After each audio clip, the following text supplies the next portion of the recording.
আলহামদুলিল্লাহ ওয়াসসালাতু ওয়াসসালামু আলা রাসূলিল্লাহি ওয়া বা'দ। আল্লাহ সুবহানাহু ওয়া তাআলার প্রশংসা জ্ঞাপন করছি যে রব্বুল আলামিন আমাদেরকে সুদীর্ঘ ঢাকা থেকে এই ঠাকুরগাঁও প্রত্যন্ত অঞ্চলে এসে আসসালামু আলাইকুম রাহমাতুল্লাহ সুন্নাহ ফাউন্ডেশন কর্তৃক সম্মানিত দর্শকবৃন্দ, আলহামদুলিল্লাহ আমরা শীত বস্ত্র বিতরণের দ্বিতীয় দিন। আজকে আমরা আছি ঠাকুরগাঁ জেলার ঠাকুরগাঁ রোডে। আলহামদুলিল্লাহ আজকে সকাল থেকে অনেক ঠান্ডা পড়তেছে। আপনাদের প্রয়োজন পূরণের জন্য তো এখানে আসছেন। আজকে আমরা ঠাকুরগাঁ রোডে প্রায় 500 কম্বল বিতরণ করছি। আপনাদের শীত নিবারণ করবে। এখন আলোচনা করছেন শেখ সালাউদ্দিন মাকি সাহেব। আমরা সবার মাঝে আলহামদুলিল্লাহ কম্বল বিতরণ করে দিয়েছি, কারো কাছ থেকে সময় নিচ্ছি না। আপনাদেরকে এই সম্মানটুকু দেওয়ার জন্য, তাই না? আচ্ছা, এখন আমরা আপনাদের কাছে বলবো 5 মিনিট সময় আপনারা আমাদেরকে দিবেন। আপনারা সবাই কে কে রাজি আছেন একটু হাত উঠান তো, যে 5 মিনিট সময় দিব হুজুর আপনাকে দিবেন। শীত বস্ত্র বিতরণ আমাদের এখন শেষ। এই বছর আমাদের শীত বস্ত্র বিতরণের সাথে দাওয়া কার্যক্রম আছে। তো দাওয়ামূলক কিছু কথা বলছেন সালাউদ্দিন মাকি, শেখ সালাউদ্দিন মাকি সাহেব। এখানে 10টা বাজার আগে এসে উপস্থিত হয়েছেন, তাই না? অনেকে 9:30 বাজেও চলে আসছেন। কারণ হচ্ছে যে এখানে আজকে আপনি নিশ্চিত জানেন এখানে আসলে একটা কম্বল পাওয়া যাবে।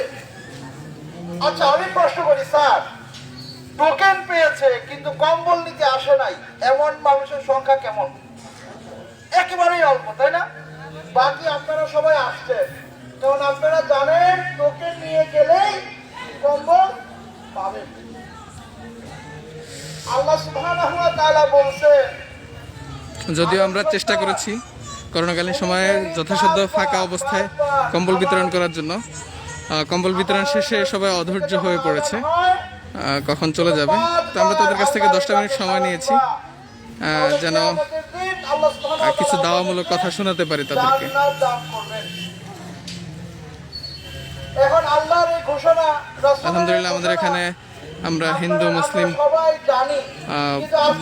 সকল ধর্ম অবলম্বী সবাইকে শীত বস্ত্র বিতরণ করছি। আল্লাহ যেন আপনাদের সকলের দান এবং আমাদের আয়োজনটা কবুল করেন।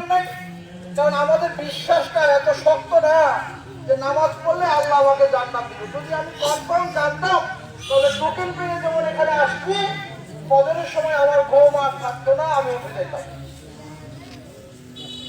শোনেন, যারা 5 ওয়াক্ত নামাজ পড়ে তারা হলো জীবিত মানুষ, আর যারা 5 ওয়াক্ত নামাজ পড়ে না এরা হলো মৃত মানুষ। আপনি বলবেন এটা কেমন কথা বললেন? এটাই সত্য কথা। আমরা এই যে কম্বল দিচ্ছি, কোন মৃত মানুষের গায়ে কি কেউ কম্বল জড়ায়? জীবিত মানুষের গায়ে জড়ায়, তাই না? তাহলে আপনি যদি আজকে নামাজ আদায় না করেন, সালাত আদায় না করেন, ইসলাম বলেছে আপনি মৃত মানুষ।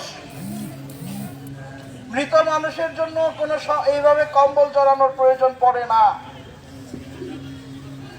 আজকে যারা আপনারা মুসলিম আছেন কিন্তু নামাজ পড়েন না, আল্লাহ সুবহানাহু ওয়া তাআলার কাছে হাজির হলে আল্লাহ কিন্তু আপনাদেরকে সমাদর করবে না।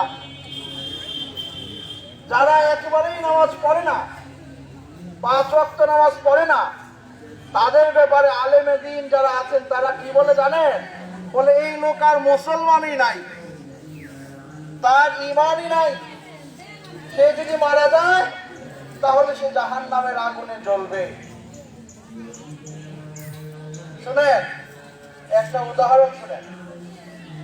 ধরেন স্যার আপনাদের স্কুলে কতজন ছাত্র আছে? প্রায় 200 জন ছাত্র। কথাটা মনোযোগ দিয়ে শোনেন। এর মধ্যে একজন ছাত্র, সে শুধু স্কুলে নাম লিখেছে কিন্তু ক্লাসে আসে না। স্যার ভালো করে তাকে চিনে না, পড়তে আসে না, বই পুস্তক নাই, খাতা কলম নাই, কিচ্ছু নাই। সেন্টার পরীক্ষার সময় সে আসছে পরীক্ষা দিতে। এখন স্যারদের 5 জন স্যার, আপনারা কতজন আছেন? 6 জন। 6 জনের মধ্যে 3 জন বলতেছে সে পরীক্ষা দিতে পারবে না, কারণ সে আমাদের ছাত্র না। আর 3 জন বলতেছে না, সে আমাদের ছাত্র, তার নাম তো লিস্টের মধ্যে আছে।